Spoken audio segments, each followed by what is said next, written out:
Olá meus amigos, bem-vindos ao canal Contabilidade com Chavalha. Vamos dar seguimento aí ao nosso estudo sobre a lei orçamentária anual. Vamos falar um pouco da despesa pública, né? Que para a elaboração da programação orçamentária da despesa pública, o ponto de partida levará em conta as informações definidas no PPA e na LDO.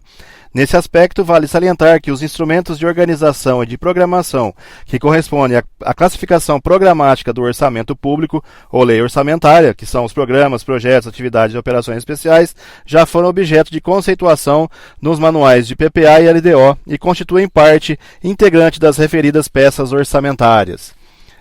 A programação orçamentária da despesa pública resulta da combinação de três tipos de classificação: a classificação institucional, a classificação funcional programática e a classificação econômica.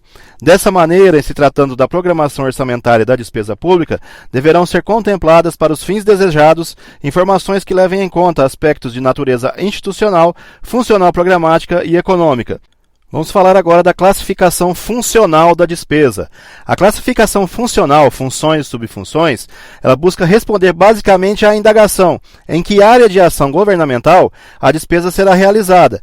Cada atividade, projeto e operação especial identificará a função e a subfunção às quais se vincula. A atual classificação funcional foi instituída pela Portaria 42, de 14 de abril de 1999, do então Ministério do Orçamento e Gestão, e é composta de um rol de funções e subfunções pré-fixadas, que servem como agregador dos gastos públicos, por área de ação governamental nas três esferas de governo. Trata-se de uma classificação independente dos programas e de aplicação comum e obrigatória no âmbito dos municípios, dos estados, do Distrito Federal e da União, o que permite a consolidação nacional dos gastos do setor público.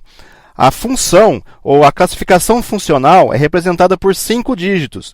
Os dois primeiros referem-se à função, que pode ser traduzida como o maior nível de agregação das diversas áreas de atuação do setor público. A função está relacionada com a missão institucional do órgão, por exemplo, cultura, educação, saúde, defesa, etc. A função encargos especiais engloba as despesas em relação às quais não se pode associar um bem ou serviço a ser gerado no processo produtivo corrente, tais como dívidas, ressarcimentos, indenizações e outras afins, representando, portanto, uma agregação neutra. Nesse caso, as ações estarão associadas aos programas do tipo operações especiais, que correspondem aos códigos abaixo relacionados que constarão do orçamento. A codificação para a reserva de contingência, ela foi definida pelo artigo 8º da Portaria Interministerial número 163, de 4 de maio de 2001. A subfunção, indicada pelos 3 últimos dígitos da classificação funcional, representa um nível de agregação imediatamente inferior à função e deve evidenciar cada área da atuação governamental por intermédio da agregação de determinado subconjunto de despesas e identificação da natureza básica das ações que se aglutinam em torno das funções. As subfunções podem ser combinadas com funções diferentes daquelas às quais estão relacionadas na Portaria 42 de 99. As ações devem estar sempre conectadas às subfunções que representam sua área específica.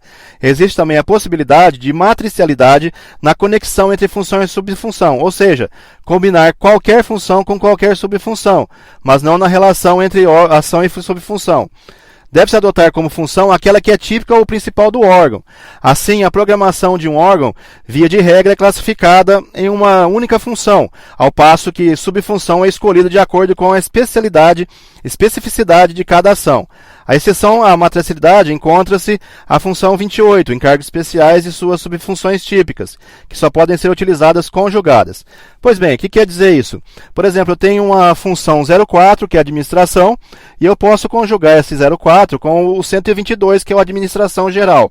Pois bem, só que na função 10, que corresponde à área de saúde, e a função 12, que corresponde à área de educação, eu também posso ter o 122, que é para determinar a questão dos gabinetes secretariais, né? Por exemplo, eu tenho lá o gabinete secretário, eu coloco ele dentro da função 10, subfunção 122, tá ok?